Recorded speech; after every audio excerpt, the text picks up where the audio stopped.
है जिसे कहते हैं विकास की दिशा का सिद्धांत। क्या कहते हैं? विकास की दिशा का सिद्धांत। और आपसे अगर कोई ये पूछे कि सीडीपी में सबसे इंपॉर्टेंट टॉपिक कौन सा है, और एक क्वेश्चन हमें सर ऐसा बता दो जो सबसे ज्यादा बार सीडीपी में पूछा गया हो, तो वो यही है विकास की दिशा का सिद्धांत। अब विकास की दिशा का सिद्धांत क्या कहता है? मेरी बात को बहुत अच्छे से समझना कि विकास की जो दिशा होती है वो निश्चित होती है, और ये क्या होती है? बहुआयाम, बहुदिशीय होती है। यानी कि विकास जो है प्यारे बच्चों, वो दो तरह से गति करता है। कितनी तरह से गति करता है? दो तरह से गति करता है। तो दो तरह से गति करता है, इसीलिए विकास की जो दिशा है वो बहुदिशीय है। देखो, एक दिशीय वो होता है जिसकी केवल एक दिशा हो, और एक से अगर ज्यादा दिशा हो रही है, इसका मतलब वो जो चीज है वो बहुदिशीय है। अगर एक से ज्यादा दिशाएं हैं तो इसका मतलब वो चीज बहुदिशीय है। तो विकास की जो दिशा का सिद्धांत है वो ये कहता है कि विकास की दिशा जो होती है निश्चित होती है, और ये दो तरह से गति करता है। और यहां से सबसे ज्यादा क्वेश्चन आता है, वेरी वेरी इंपॉर्टेंट है, एक एक बात दिमाग में छाप लेंगे। तो पहली जो दिशा होती है उसको कहते हैं शीर्षगामी। क्या कहते हैं प्यारे बच्चों? शीर्षगामी कहते हैं। तो पहली जो दिशा है इसको इंग्लिश में कहते हैं सेफेलोकॉडल। क्या बोलते हैं? सेफेलोकॉडल बोलते हैं। बात को अच्छे से समझना यहां पर। तो पहली जो दिशा होगी वो शीर्षगामी होगी, ठीक है। और दूसरी जो दिशा है इसी का नाम है अधोगामी। क्या नाम है प्यारे बच्चों?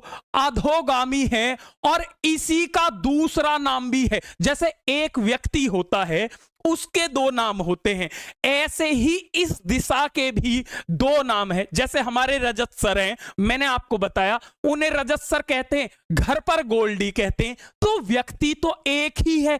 ऐसे ही जो दिशा है विकास की वो दो तरह की होती है। एक होती है सेफेलोकॉडल, शीर्षगामी, और दूसरी होती है अधोगामी। इस अधोगामी का ही कभी कभी दूसरा नाम आ जाता है, और बच्चा ये कहता है क्योंकि उसने नोट्स में एक ही नाम पढ़ा होता है, उसे पता ही नहीं होता है कि दूसरे नाम से भी क्वेश्चन आ जाता है। जबकि इसी को कहते हैं समीप दूरस्थ या समीप दूराभिमुखी। समीप दूरस्थ कहते हैं या समीप दूराभिमुखी कहते हैं, और इंग्लिश में इसे कहते हैं प्रोक्सिमोडिस्टल। क्या बोलते हैं? प्रोक्सिमोडिस्टल बोलते हैं। तो विकास जो है, आप अपने दिमाग में एक बात क्लियर रखना कि विकास दो ही तरह से गति करता है। कितनी तरह से? दो तरह से। एक शीर्षगामी सेफेलोकॉडल और एक अधोगामी, या इसी को कहते हैं समीप दूरस्थ प्रोक्सिमोडिस्टल। अब शीर्षगामी सिद्धांत यह कहता है कि विकास जो है ये सिर से शुरू होगा। शीर्ष का मतलब है सिर। सिर से शुरू होगा और पैरों की तरफ चलेगा। तो विकास कैसे चलता है? आपसे कहेगा कि कैसे चलता है, आप कह दोगे सिर से पैर की ओर चलता है। वो आपसे कहेगा प्यारे बच्चों कि पैर से सिर की ओर चलता है, आप कह देना नहीं, सिर से पैर की ओर चलता है। यानी कि बच्चा जो होता है वो सबसे पहले सर पर नियंत्रण रखता है। कहां पर नियंत्रण करता है? सर पर। देखो, बात को ध्यान से समझना। जो विकास है मैंने बताया उसकी दिशा निश्चित होगी। सबसे पहले बच्चा सर पर नियंत्रण करेगा, सर के बाद ऐसे चलेगी, गर्दन पर करेगा, फिर धड़ पर करेगा, और नीचे पैरों की तरफ चला जाएगा। इसी को कहते। अब मुझे ये बताओ, एक बार ये आपसे पूछ लिया गया कि ये टॉप टू डाउन होगा या डाउन टू टॉप होगा, मुझे बताओ भाई। सर हमारा कहां है? आप कहोगे टॉप है। तो ये ही एग्जाम में पूछ लिया था। कभी कभी वो सिर ना दे करके इसी का नाम दे देगा चोटी। भाई चोटी कहां होती है? सिर पे ही तो होती है। तो चोटी से एडी की ओर भी कह देगा। क्या कह देगा? चोटी से एडी की ओर। वो क्या आपसे पूछ सकता है, क्या आपसे पूछा हुआ है, ये सारी बात मैं बताऊंगा। इसी को वो ये भी कह देगा कि ये टॉप टू डाउन चलता है। कैसे भाई, सर हमारा कहां है, देखो सर हमारा टॉप पर है, तो इसे टॉप टू डाउन भी कह सकते हैं। आप बिल्कुल कंफ्यूज ना होना, तो क्या कह सकते हैं, टॉप टू डाउन, या टॉप टू डाउन को ही प्यारे बच्चों कह देते हैं कि इसका जो क्रम है वो अवरोही क्रम है। अवरोही का मतलब ऊपर से नीचे की ओर है। कैसा है, अवरोही क्रम है। तो ये आपसे पूछ लेता है कि ये किस क्रम की ओर चलता है, तो आप कह देना अवरोही की ओर चलता है। आप बस ऐसे याद रखना, यहां दिमाग में एक ही बात छाप लेना, इतने सिंपल तरीके से बता रहा हूं। शीर्षगामी ये कहता है, शीर्ष का मतलब होता ऊपर, तो ये सिर से पैर की ओर चलेगा। वो आपसे कहेगा कि विकास पैर से सिर की ओर चलेगा, आप कह देना नहीं, ऑप्शन काट देना, सिर से पैर की ओर चलेगा। बच्चा पहले सर पर नियंत्रण करेगा, फिर गर्दन पर, फिर धड़ पर और फिर पैरों पर। इस तरह से जो विकास चले उसको कहते हैं शीर्षगामी। अब देखो भाई, जैसे मैं मानव हूं, ठीक है, अब एक तो विकास ऐसे चल गया। अब ये कैसी हुई, कोई भी बच्चा हो वो सबसे पहले सर पर ही नियंत्रण करेगा, सर से पैर की ओर ही चलेगा। इसका मतलब यह है कि उसकी जो दिशा होगी ये निश्चित ही तो भी, तो इसीलिए विकास की जो दिशा होती है वो निश्चित होती है।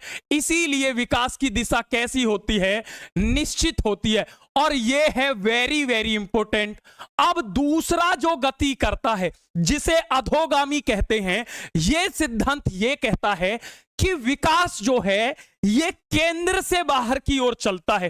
कैसे चलता है, केंद्र से बाहर की ओर। बात को ध्यान से समझना, ये बहुत ज्यादा इंपॉर्टेंट है। केंद्र से बाहर की ओर चलता है। कैसे चलता है, केंद्र से बाहर की ओर चलता है।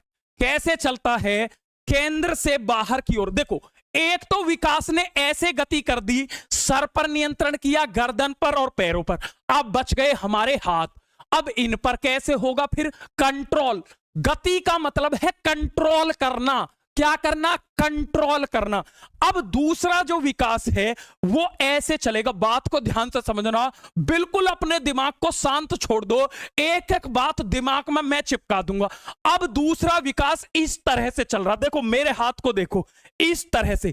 तो बच्चा पहले बड़ी भुजाओं पर नियंत्रण करता है। यहां से समझो, यहां से बच्चा पहले इस तरह से चल रहा है, तो ये मेरी क्या है, बड़ी भुजाएं हैं। पहले बच्चा बड़ी भुजाओं पर करता है, ये मेरी छोटी मांसपेशी है। तो पहले बड़ी भुजाओं पर या पहले बड़ी मांसपेशियों पर, बड़ी मांसपेशी। बात को ध्यान से समझना, बच्चा पहले क्या करेगा, बड़ी मांसपेशियों से छोटी मांसपेशियों की तरफ, बड़ी से छोटे की तरफ, छोटी मांसपेशी। अब आपको अच्छे से समझाऊंगा, मेरी बात को ध्यान से समझते चलना, क्योंकि यहां से तो क्वेश्चन आएगा, यहां से तो क्वेश्चन आना ही आना है। देखो, जब विकास इस तरह से चल रहा है, वो आपसे कहेगा कि बच्चा पहले छोटी मांसपेशियों पर नियंत्रण करता है। आप कह देना नहीं, पहले देखो ऐसे चल रहा है, तो ये हमारा बड़ा हिस्सा है या ये हमारा बड़ा, ये बड़ा, देखो कितना बड़ा, उंगली तो इतनी सी है। पहले बच्चा इन बड़ी मांसपेशियों पर नियंत्रण करता है। आज आप छोटे बच्चे को जाकर देखना, उसे गोद लेने की कोशिश करना, जो बिल्कुल छोटा हो, वो इस तरह से गोद में आएगा, इस तरह से, क्योंकि अभी उसने इस वाले हिस्से पर कंट्रोल करना सीखा है, यहां पर नहीं सीखा है। तो इसी को घुमा के ऐसे भी पूछ लेता है। और यह क्वेश्चन बार बार पूछा गया है कि विकास जो है वो सूक्ष्म से स्थूल चलेगा या स्थूल से सूक्ष्म। स्थूल का मतलब होता है बड़ा, स्थूल का मतलब होता है बड़ा। तो जब इस तरह से चल रहा है, तो पहले बच्चा बड़ी मांसपेशियों पर नियंत्रण करता है। तो बड़ी को कहते हैं स्थूल, यानी कि ग्रॉस। स्थूल से सूक्ष्म कैसे चलेगा, स्थूल से सूक्ष्म की ओर चलेगा। और यह क्वेश्चन कई बार पूछा हुआ है कि बच्चे का जो विकास है, बच्चा सोचता है कि वो सूक्ष्म से स्थूल चलेगा, जबकि नहीं, स्थूल से सूक्ष्म। क्योंकि बच्चा पहले बड़ी भुजाओं पर नियंत्रण करता है, फिर छोटी पर। अब यहां से क्वेश्चन कैसे आता है, और इतना प्यारा क्वेश्चन है कि हर बार वो घुमा घुमा के क्वेश्चन देता है। वो कहेगा आपसे कि एक बच्चा है जो लिखने से पहले बोतल पकड़ना सीखता है, लिखने से पहले बोतल पकड़ना सीखता है, वो कौन सा सिद्धांत है विकास का? अब एक बात समझो, मेरी यहां से समझना, दो तरीके बताऊंगा और दोनों ही इतने प्यारे तरीके बताऊंगा कि कभी आपका क्वेश्चन गलत नहीं होगा।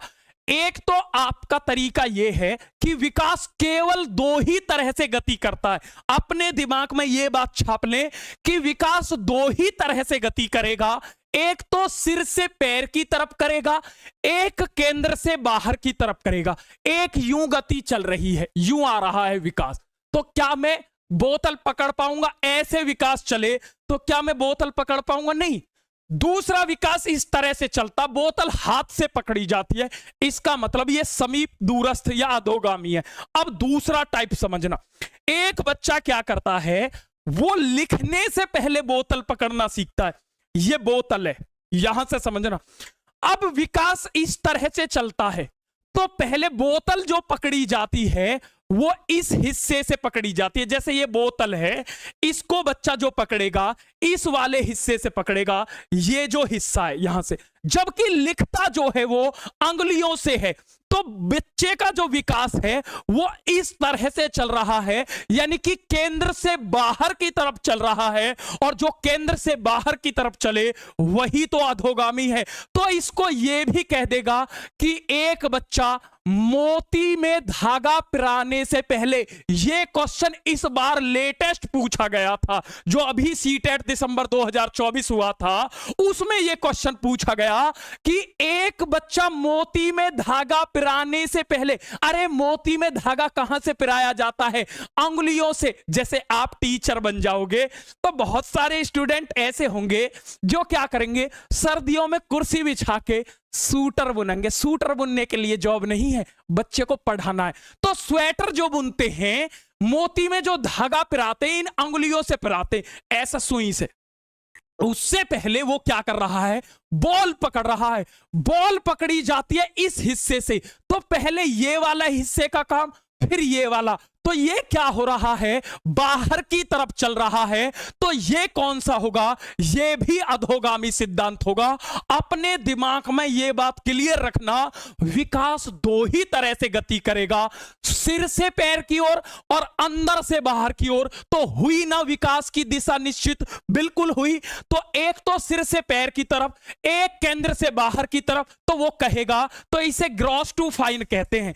क्या कहते हैं प्यारे बच्चों? इंग्लिश में ग्रॉस टू फाइन कहते हैं। ग्रॉस टू फाइन एग्जाम्पल क्या आ जाएगा कि बच्चा जो है वो लिखने से पहले बोतल पकड़ना सीखता है, बॉल फेंकना सीखता है, यानी अंगुलियों के कार्य से पहले वो इस वाले हिस्से के कार्य को अगर करे तो वो क्या होगा? अधोगामी होगा। बात खत्म। चलता हूं आगे और एक एक बात को समझते हैं।